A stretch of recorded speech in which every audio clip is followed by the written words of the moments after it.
акыркы жумада жогорку кеңеште эки эркек бар экен, бирөөсү Строкова, бирөөсү Касымалиева деп окуп калдым.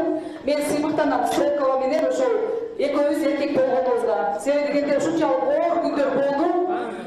Ушул күнгө жеттик буйруса. Анан мен дагы айтып коеюн, президенттин ролу ушул тынчтыкты сактоодо ушунчалык сабырдуулук, бекитимдүүлүк, эчтекеге баарыңыздардын жүзүңүздөр көрүндү. Эл баарыңыздардын жүзүн так анык көрүп алды. Ким эмне уштурду?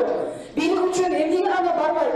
Бийлик үчүн баардыгын окко жаман алып, мына Евгения Григорьевна айткандай. Экинчи маселе, бул жерде экинчи маселе дагы